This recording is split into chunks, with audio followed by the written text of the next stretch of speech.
I had never been very good at handling pressure, which was probably why I was now hunched over a blinking console aboard the Star Wanderer, attempting to recalibrate the quantum stabilizers without accidentally turning the ship into a glittering debris field somewhere near the Andromeda cluster.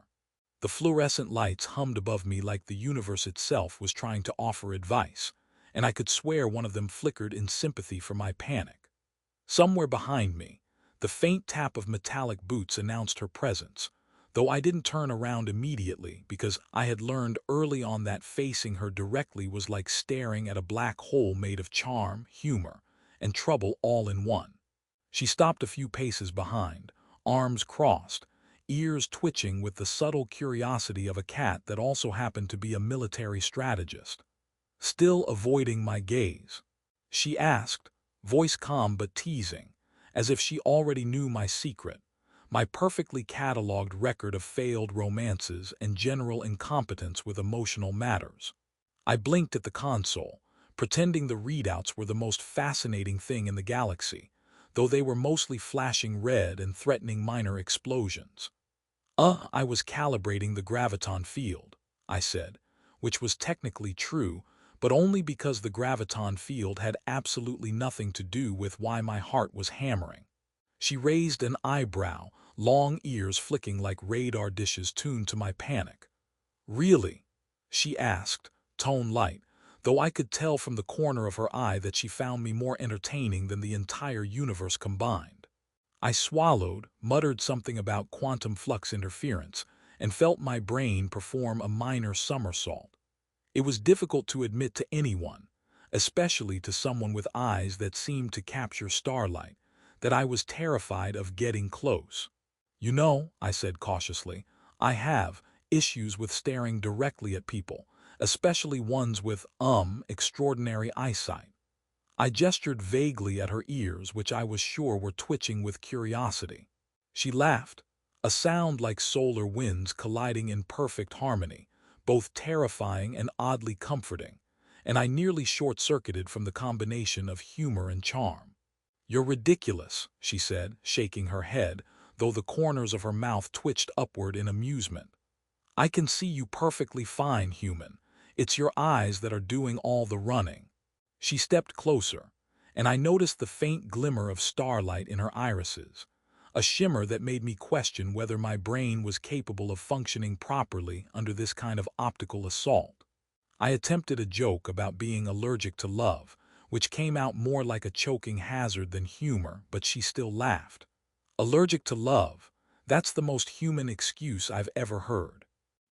We wandered into the observation deck, mostly because I had no good reason to resist, and the stars stretched out before us like spilled diamonds across a velvet sky. I gestured vaguely at a spinning nebula, trying to anchor myself to something scientific instead of the way my heart was doing unscheduled acrobatics. See that? I asked. That's a nebula. Very, nebula-y. She tilted her head, long ears twitching, clearly suppressing a grin. Very technical, she said dryly. I'm impressed by your precise use of terminology. I flushed, realizing I had become a human embodiment of a poorly translated alien manual. She leaned casually against the rail, eyes scanning the stars, and I tried to focus on the constellations rather than the way her presence made me feel like a graviton trapped in orbit. You're avoiding me, she said softly, almost like a statement, but with enough teasing in it to make me suspect she enjoyed watching me squirm. I swallowed, my fingers tightening on the railing. Maybe, I admitted, it's because I have a history of ruining things. Hearts, planets, perfectly good coffee machines, you name it. Her laugh was sudden and bright, making the tiny lights along the deck flicker like a cosmic punchline. Hearts and coffee machines. That's a very specific pattern of disaster, she teased, and I could almost see her plotting ways to turn my confession into a practical joke. I see, she said, so I'm potentially the next victim of human chaos theory. Charming. She smirked, ears flicking with a playful alertness, and I realized I couldn't even respond without sounding like a malfunctioning android. Trying to shift the focus, I pointed at a blinking satellite floating outside the window. There's that rogue satellite, heading straight for the asteroid belt. I need to, my voice trailed because she had leaned closer, close enough that I could feel the warmth radiating off her, and I suddenly found myself staring at her instead of the satellite. My mouth opened, closed, and opened again, like some kind of low-budget holographic projection struggling to process real human emotion. "Human," she said softly, and my brain froze. "You're a mess," she added in the kindest possible way. Her ears twitched, catching some imperceptible vibration in the deck, and I felt entirely exposed under her gaze. "And yet," she continued, "there's something fascinating about it. It's like watching a star try to orbit a planet that has no interest in it, but the star refuses to leave." I choked on a laugh, and she rolled her eyes, clearly pleased with herself. We spent the next few hours drifting between observations of celestial phenomena and absurd hypotheticals, like whether an asteroid could make a decent hat, or if a space whale might enjoy a latte. Every joke was a deflection, every laugh a minor shield against the truth I was running from, that I was terrified of loving her. My mind ran calculations faster than the ship's engines, trying to determine escape trajectories, plausible excuses, and ways to avoid looking directly into those impossibly deep eyes that seemed to map constellations and secrets simultaneously. Finally, she tapped my shoulder, long ears brushing against mine in a way that made me inhale sharply. "You know," she said, her voice carrying a faint lilt that made my entire nervous system misfire, "if you're going to avoid me, you might at least do it with some creativity. Standing there muttering about quantum flux isn't exactly subtle." I wanted to argue, wanted to make a witty retort, but my brain had short-circuited. I just nodded and muttered, "Noted." She laughed again, bright and warm, and I realized that for all my fear of messing things up, I couldn't seem to stop orbiting around her.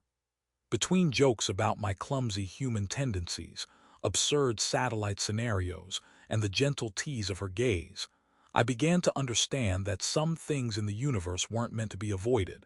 They were meant to be faced, even if it required risking a minor emotional supernova. And as I watched her flick a glance at the swirling stars, ears twitching with amusement, I knew that avoiding her gaze was no longer an option. I woke to the soft hum of the station's life support system, the familiar mechanical heartbeat of the Star Wanderer that somehow sounded both soothing and vaguely judgmental. My quarters smelled faintly of recycled air and burnt coffee. I had attempted to make a cup before realizing the synth coffee machine didn't understand the concept of gentle brewing.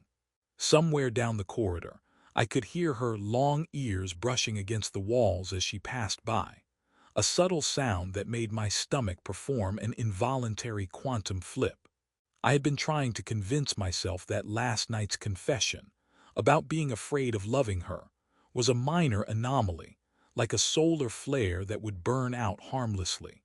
Yet the memory of her laugh, the teasing lilt in her voice, and the way her eyes had lingered on me like starlight caught in a prism, made it impossible to focus on anything remotely practical. I dressed quickly, tripping over my own boots twice, and muttered under my breath about how humans were evolution's cosmic joke.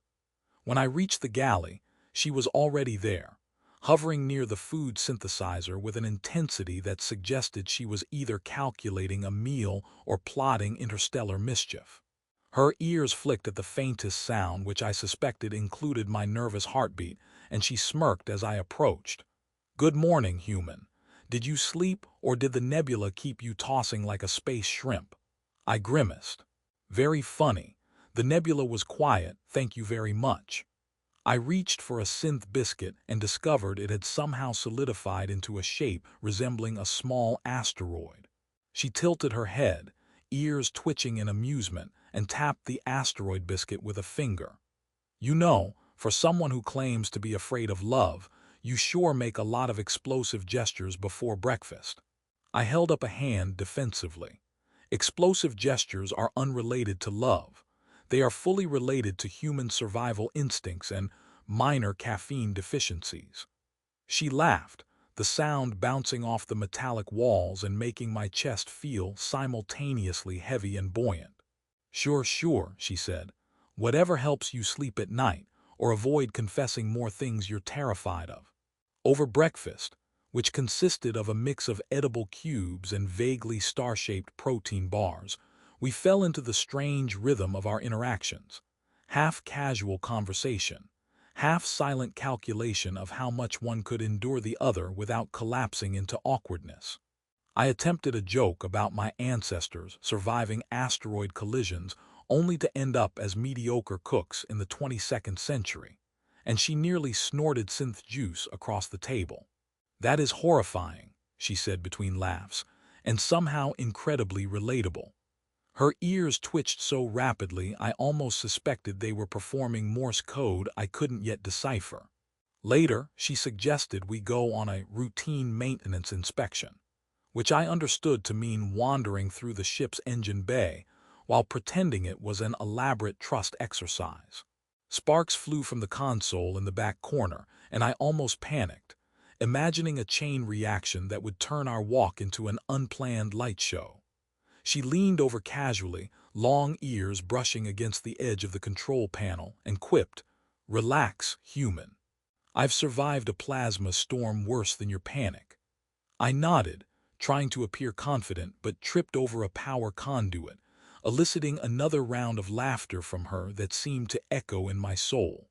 The inspection turned into a mix of deliberate mishaps and playful banter. I accidentally activated a magnetic clamp that yanked my boots off the deck for a few seconds, sending me floating in a slow, graceless arc. She caught one of my hands with uncanny precision, her other hand resting on a nearby panel, and grinned. "You're like a human satellite with no thrusters," she teased, "orbiting danger and making the universe question its safety protocols." I flailed and muttered about gravity fields and poor life choices, and she laughed so hard I thought the walls might vibrate us into another quadrant. By the time we returned to the observation deck, I was covered in a fine layer of engine dust and minor burns, and she was, remarkably, entirely unscathed, looking like she had just stepped out of a holovid rather than an engine room catastrophe. She leaned on the railing, long ears twitching, and studied me with an expression that balanced exasperation and amusement perfectly. "You know," she said, voice softening, "for all your fears you make disaster look oddly charming." I opened my mouth to argue, but she held up a finger. Don't ruin the moment by speaking." And so we stood there, watching a distant star cluster pulse in faint colors that no human telescope could truly capture, exchanging silence and small smiles. Somewhere in the back of my mind, I realized that this quiet, ridiculous, slightly perilous camaraderie was building something fragile yet undeniable. I wanted to look at her, to meet her gaze without fear, but my instincts protested like an alarm system detecting a breach. Hours later, while I attempted to clean the engine dust from my uniform with minimal success, she sidled up beside me and dropped a small, cube-shaped snack into my hand. "Here," she said with mock seriousness, "fuel for the human disaster in need of sustenance." I laughed, the sound loud and self-conscious. "You realize I'm not a disaster," I said, though the blackened streaks across my sleeve and the slightly melted synth cookie suggested otherwise. She tilted her head and replied, "Minor correction. You are exactly the right level of disaster to be interesting." Later still, we found ourselves playing a game I had no name for, part chess, part zero-gravity obstacle course, part awkward human-alien interaction. She moved pieces with her ears flicking in ways that seemed almost telepathic, and I countered with clumsy calculations and jokes that fell flat more often than not. Every time I nearly tripped over a floating control module, she would catch my wrist, laugh, and say, "You know, if you survived this, you might survive me." I didn't know whether to be terrified or flattered, probably both. By the time the station's artificial sun began its low arc across the observation deck, I realized my fear of loving her wasn't fading. It was evolving. It had become something like a low, steady hum inside me, persistent and inescapable. She looked at me, ears twitching, and asked lightly, still avoiding my gaze. I swallowed, heart hammering, and muttered, maybe I'm trying to figure out how to survive it. Her smile was mischievous, ears flicking in satisfaction. Well, she said softly, if survival means spending time with me, you might just find it's worth the risk. And somewhere between zero-gravity antics, engine dust, and the faint scent of synth coffee, I realized that fear and fascination could orbit each other indefinitely, creating a strange, beautiful trajectory that neither of us could escape, or wanted to. The day began like any other on the Star Wanderer, with the faint hum of the station's engines, and the smell of recycled air mingling with faint hints of burnt synth coffee. I was in the galley, attempting to prepare a breakfast that wouldn't resemble a science experiment gone rogue. My hands shook slightly, partly from lack of sleep, partly from residual nervousness, and somewhere down the corridor I could hear her long ears brushing against the metal floor with that signature rhythm that made my heart stumble like a spacecraft with a misaligned thruster. She appeared in the doorway, leaning casually against the frame, and raised an eyebrow, still trying to make food without causing an interstellar incident. She teased, the corner of her mouth twitching in amusement. I held up a burnt synth biscuit defensively. "This is culinary innovation," I said, though the smoke rising from the toaster module betrayed my lie. She shook her head, ears flicking like twin radar dishes tuned to my anxiety. "I'll give you points for creativity," she said. -20 for threatening station integrity." I groaned, but a small part of me appreciated her teasing. It was warm, familiar, and somehow grounding. Our morning continued with a walk through the observation deck, where the stars spread like spilled diamonds across black velvet. I noticed her watching me with a look that mixed curiosity, amusement, and something softer, something I had come to crave. I swallowed hard, realizing that over the past rotation cycles, my fear of love had shifted from paralyzing terror to a cautious, almost thrilling awareness. My heart still raced when she laughed, when her ears twitched at the faintest sound, or when she brushed past me in the corridors, but I no longer ran from it. I had learned slowly that facing her gaze didn't destroy me, it grounded me. We spent the day running maintenance checks, navigating zero-gravity corridors, and laughing at my tendency to miscalculate simple tasks. I had become adept at improvising, using tools in ways they were never intended, dodging sparks and gravity clamps, and somehow surviving her mock scolding with dignity intact, or at least partially intact. Every mishap was punctuated by her laughter, which was equal parts cosmic joke and warm reassurance. When I tripped over a floating power conduit for the 5th time, she caught my wrist effortlessly, her long ears brushing mine, and said, "You're persistent, I'll give you that." Almost heroic, in a ridiculous sort of way. As evening approached, the station's artificial sun dipped low, casting long shadows across the deck. We found ourselves in the observation bay again, floating among the muted hum of the engines and the distant twinkle of stars that neither of us could resist staring at. I realized that I had been holding back for so long, not just from her, but from life itself. My fear of loving, my tendency to hide behind humor and distraction, had kept me orbiting the edges of connection, never daring to land. She had changed that. Slowly, persistently, her presence had taught me that vulnerability wasn't weakness. It was navigation through uncharted space, risky but necessary. "Human," she said softly, ears twitching, "you've stopped avoiding my gaze." I swallowed, feeling both foolish and liberated. I'm trying not to," I admitted, and for once there was no joke, no deflection. Just honesty, fragile and glowing like a distant nebula. She smiled, her long ears flicking with satisfaction, and reached out to brush a stray strand of hair from my forehead. "Good," she said, "because avoidance makes for terrible company, and I happen to enjoy yours."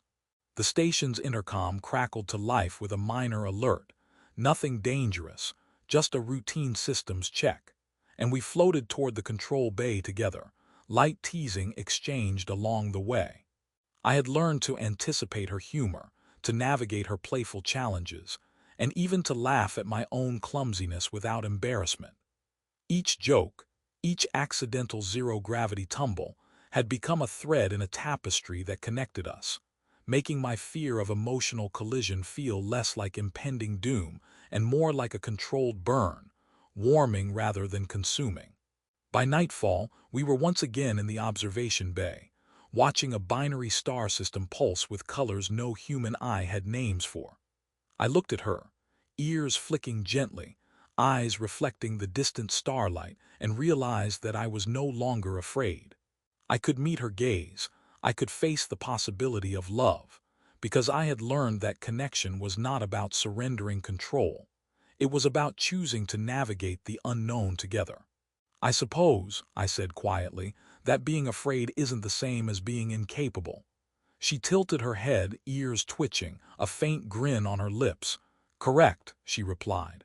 And you've proven remarkably capable, even if disaster follows you like a persistent comet. I laughed, a genuine, unself-conscious sound, and she joined me, our mirth mingling with the quiet hum of the station. The next few hours passed in a gentle orbit of companionship.